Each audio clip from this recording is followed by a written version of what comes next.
ඉරානය කියන්නේ ලෝකයේ පුරාණම ඉතිහාසය තියෙන රටවලින් එකක්. අද අපි මේ වීඩියෝ එකෙන් ඉරානය ගැන සරලව කෙටියෙන් බලමු. ඉරානය තියෙන්නේ මැද පෙරදිග ප්‍රදේශයේ.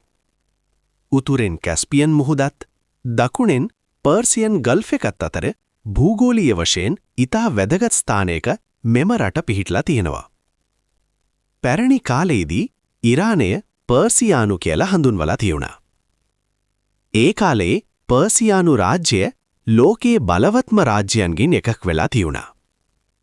සයිරස් ද ග්‍රේට් වගේ රජවරු නිදහස, නීතිය සහ මානව හිමිකම් ඉතිහාසයට හඳුන්වා දුන්නා. ඉරානයේ ප්‍රධාන භාෂාව පර්සියානු භාෂාව නැත්නම් ෆාර්සි. බහුතර ජනතාව ෂියා ඉස්ලාම් ආගම අනුගමනය කරනවා. මේ හේතුව නිසා ඉරානය මැද පෙරදිග අනෙක් රටවල් වලින් වෙනස් රටක් බවට පත් වෙලා තියෙනවා. ඉරාන සංස්කෘතිය කියන්නේ කාව්‍ය, සංගීත, කලා සහ සම්ප්‍රදායික ආහාර වලින් ඉතාමත්ම පොහසත් එකක්.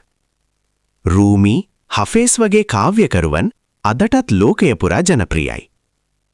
අද කාලයේ ඉරානය තෙල් සහ ගෑස් සම්පත් නිසා ලෝක ආර්ථිකයට වැදගත් රටක්.